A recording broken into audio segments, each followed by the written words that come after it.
समुद्र की गहराइयों में एक सुंदर और चमचमाता पानी का राज्य था। इस राज्य में रंग बिरंगी मछलियाँ, चमकीले मोती, झिलमिलाते शंख और बड़े बड़े समुद्री फूल थे। इस राज्य के राजा थे किंग ट्राइटन। उनकी 6 सुंदर बेटियां थीं, जिनमें सबसे छोटी का नाम था एरियल। वो सब में सबसे प्यारी और सबसे जिज्ञासु थी। एरियल एक जलपरी थी। उसका ऊपरी शरीर इंसान जैसा और नीचे चमकदार मछली की पूंछ थी। एरियल का दिल बहुत अच्छा था। उसे अपने समुद्री दोस्तों के साथ खेलना, गाना और नए स्थानों को खोजना बहुत पसंद था। उसकी आवाज़ बहुत मीठी थी। जब वो गाती तो समुद्र के जीव रुककर उसे सुनते। लेकिन एरियल को एक चीज़ सबसे ज़्यादा पसंद थी, समुद्र के ऊपर की दुनिया। वो अक्सर सोचती कि इंसान कैसे होते हैं, उनकी दुनिया कैसी होती होगी। वो शिप से गिरा सामान, पुरानी चीज़ें और इंसानों के खिलौने इकट्ठा करती और अपने गुप्त गुफा में सजा कर रखती थी। उसका एक सबसे अच्छा दोस्त था, छोटी पीली मछली फ्लाउंडर। वो थोड़ा डरपोक था, पर एरियल के साथ हर जगह जाता। एक और दोस्त था सेबेस्टियन, एक लाल रंग का केकड़ा जिसे राजा ने एरियल की देखभाल का काम दिया था। एक दिन एरियल समुद्र की सतह पर पहुंची। आसमान नीला था, हवा ठंडी थी और चांद भी खिल रहा था। तभी उसने एक बड़ा जहाज देखा। जहाज पर रोशनी थी, संगीत था और लोग खुशी मना रहे थे। एरियल ने पहली बार इंसानों को इतना करीब से देखा।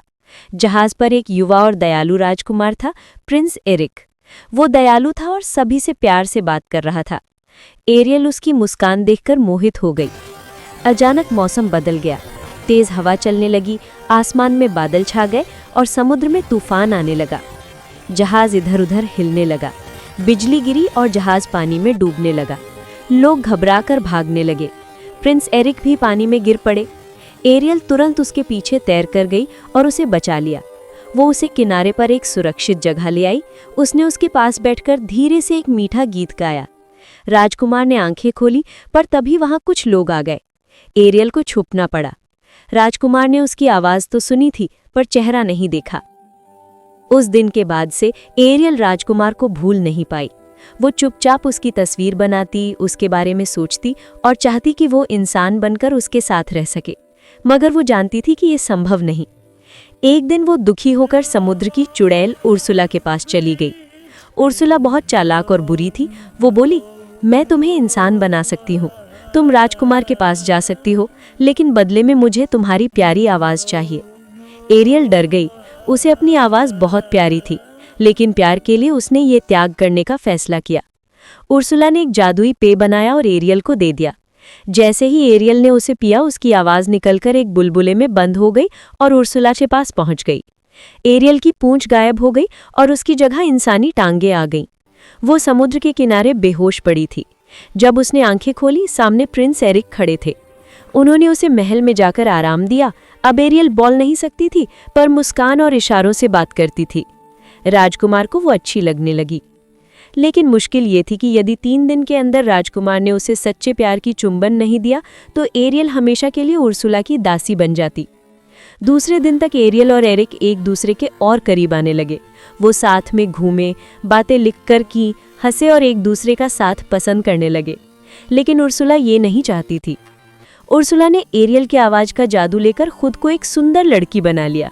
उसने राजकुमार पर जादू कर दिया ताकि वो समझे कि वही उसकी मदद करने वाली लड़की थी। राजकुमार उसके जादू में फंस गया और शादी करने का फैसला कर लिया। एरियल का दिल टूट गया, पर उसके दोस्त फ्लाउंडर, सेबेस्टियन और स्कटल ने उसे हिम्मत दी। उन्होंने मिलकर उर्सुला का जादू तोड़ने की योजना बनाई। शादी वाले दिन चिड़िया स्कटल और उसके साथी आए, शोर मचाया, उर्सुला को परेशान किया।